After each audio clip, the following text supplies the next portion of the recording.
l'idée à travers ce film, c'est de vous montrer qu'il y a de la continuité dans notre action, tout d'abord, puisque cette volonté de refaire vivre encore davantage la Haute-Ville est pour nous quelque chose de fondamental. Je rappelle que c'est un engagement fort de mars 2014 et j'avais dit que ce serait le projet emblématique de notre mandat. Même si, je l'ai précisé ce soir, si ce n'est pas 3 ans et si on doit le faire en 4 ans, on le fera parce qu'avant tout, on essaiera de le faire dans de bonnes conditions. Ce qui a guidé notre action, c'est que mes concitoyens, notamment habitants de la Haute-Ville, m'ont dit « Jean-Charles, aujourd'hui, on ne peut pas avoir fait ce travail-là sur le port de Plaisance, et bravo, ça a été fait sur le port, et laisser le centre ancien de Bonifacio dans un état qui n'est pas à la hauteur d'une ville qui reçoit aujourd'hui 2 millions de visiteurs. D'une ville aujourd'hui où les canalisations d'eau explosent 4 ou 5 fois dans l'année. Une ville où aujourd'hui le réseau d'assainissement et le réseau de pluvial sont mélangés. Ça, c'est pas digne de Bonifacio et du travail que vous faites depuis quelques années. Donc, on s'est mis dans l'obligation de mettre les réseaux de la Haute-Ville de Bonifacio, l'éclairage public de la Haute-Ville de Bonifacio, la dynamique économique de Bonifacio, ce vivre ensemble à Bonifacio, on a décidé de s'y attaquer aussi. Et c'est pour ça qu'aujourd'hui, on fait cette concertation. C'est pour ça aujourd'hui que c'est un montant important sur lequel on fait les choses lentement, sûrement, mais on espère, je dirais, efficacement. Agréablement surprise, je m'attendais à beaucoup moins de monde parce que les concertations en général ça n'attire pas beaucoup de monde et le peu de monde qui est attiré c'est plutôt des gens qui sont en contestation, en confrontation.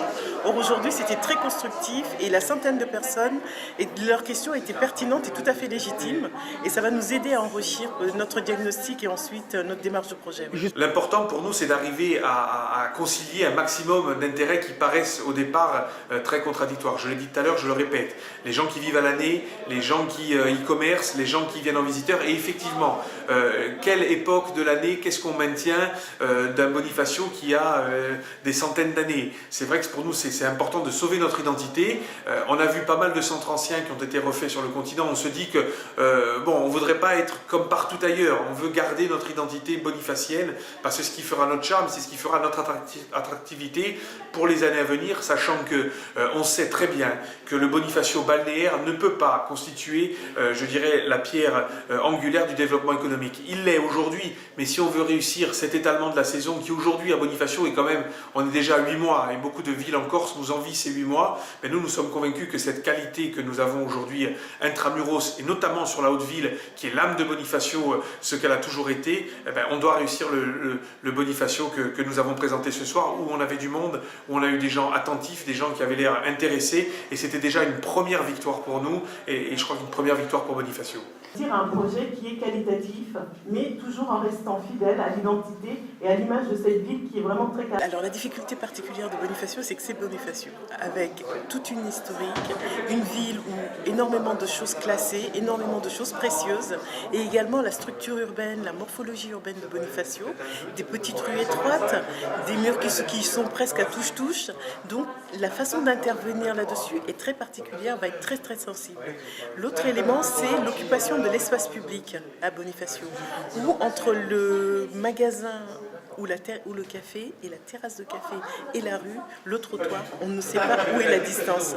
Et en plus, il y a des installations qui sont des installations précaires, mais qui sont construites de façon tellement soignée qu'on se dit ce n'est pas vraiment du précaire. Donc ça va être là la difficulté sur Bonifacio. Et également de garder cette caractéristique, la richesse des matériaux aussi, malgré des contraintes budgétaires sur lesquelles il faut être réaliste également.